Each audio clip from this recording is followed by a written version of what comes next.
I am. I feel absolutely tutty-hilarious and full of plumptiousness. It makes me absolutely discommiserated to see that so many of you have turned up for the free soup. He hung out with the Beatles and they shared jokes about hair. Lovely hair. It's lovely hair. we call it her in Liverpool, you see. We always had the Judy with the fur her. Only the Fab Four themselves had bigger hits in the 60s. Ken Dodd even held the record for the longest run at the London Palladium, 42 weeks. We're often told that comedy is the new rock and roll, but you know what? It was the old rock and roll too.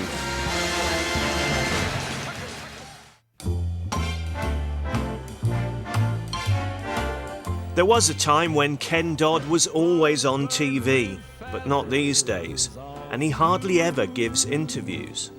Back in your own backyard. What a beautiful day for coming to Liverpool in search of the legendary and legendarily elusive king of comedy, Ken Dodd. Back in your own. But he's still playing to full houses around the country in theatres like this one. What's your opening gambit? Well, I think it's just best if we just chat, Ken. Well, you've got to give me a welcome. You've got to say hello, Ken, well, or okay. something, you know. Of course, Ken. Come on, at least to say. Hello, Ken. Thank you very much for appearing on Newsnight. Thank you for inviting me. Why did you decide to talk to us? Well, because I thought it was about time that you had a bit of encouragement, you know? I mean, I watch Newsnight every night, and like a lot of people today in the media, they're getting a little bit pessimistic, and I think that's wrong. If you want to enjoy life, you want to, it's optimism. I start my act, I always go up on the stage and say, by Jove, what a beautiful day. What a beautiful day for doing this. What a beautiful day for ramming a cucumber through the vicar's letterbox and saying, look out, the Martians are coming. What a beautiful day for doing, how tickled I am by goodwill. Have you been tickled by goodwill, missus? A bit saucy, but there you are. It's all optimistic. I was in a shop in Leeds the other morning. I said to the fella, I said, excuse me, can you help me out? He said, certainly, which way to come in? Dodd is the last funny man standing in the tradition of variety, which also produced cherished household names like Morecambe and Wise and Tommy Cooper. Now, you see, some people would say Simon Cowell and co have brought that back with something like Britain's Got Talent. What would you say about that? I like that Ken? phrase, something like. Yes, that's quite. Do you mind if I use that? Something like. Yes, if I ever see him, I'll say, I believe you do something like variety, something like show business. Yes, no, nothing like. The talent contest is a very good idea, but they shouldn't have people on who are obviously not really ready for it yet, and ridiculed. Who was the most miserable man in the world? A skinflint, a fellow who wouldn't give you light, never laughs at anybody's jokes. Good evening. You sing a joke.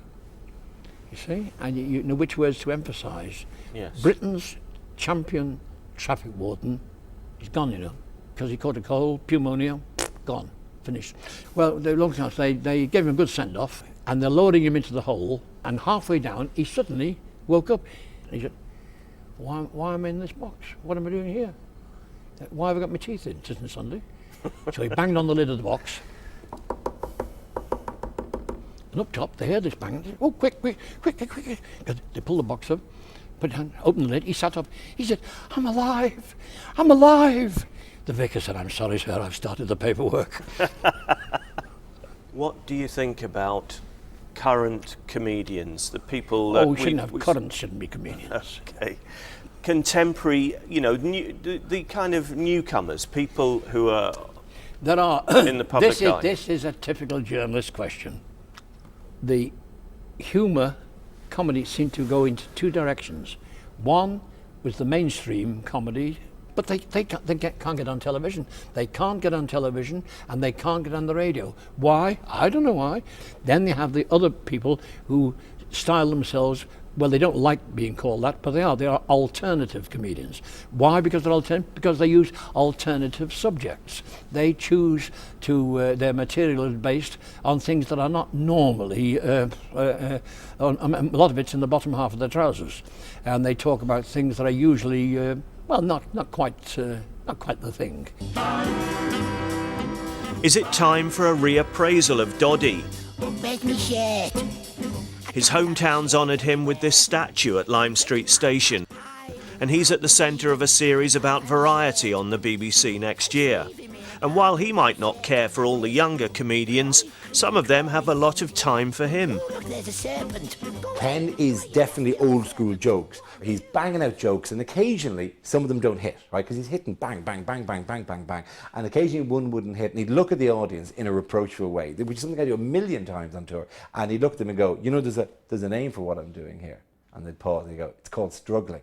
On with the next joke, bang, bang, and all these little things. And I remember sitting going, well, I could use that'd be nice, right? So I find me, young comic, thinking, I could nick from that guy. That is very, very good. Crowds gathered outside Liverpool Magistrates' Court to greet the comedian whose theme tune is Happiness. Ken Dodd faced trial for tax evasion in the late 80s. He was acquitted on all charges. He makes jokes about it in his act, but off stage, it's strictly off limits. Can I mention the T word? Would that be unforgivable? No, you would not unless you want to slap round the ear hole. No. Well, no, you young. make jokes about it. No, don't you? no, don't go there, please. All right. No, we've been doing very well up to now. My job is to make you happy, to make you, even. How do you think you're doing so far? With you, I don't know. You've. If I was looking at you in an audience, if you were on the front row, I'd look at your face and think, oh yes. He's got a chuckle muscle. It's the Newsnight training. Is it? I don't know. I know. Well, when it does. When I watch your programme, it is a barrel of laughs. There's no two ways about it. You have some very, very funny people on. What's that Kirsty lady? Kirsty Walk. She's a scream. Now, at the risk of being incisive, that dread word. Oh dear. There's no need for that. You're all about carrying on, entertaining people, performing. Yes. Is there ever a moment over some distant horizon? Don't you dare say that word. No. People retire. Men retire when they stop doing what they don't want to do and start doing what they do want to do. Now, I happen to know that you would far rather have an allotment and raise chickens than be a journalist. And after this programme, it might well be. It might well be. No, I'm doing what I love doing. I love show business. I love being a comedian. I love hearing laughter. I love trying to make people laugh. I just love it, and I'm completely and utterly stage struck.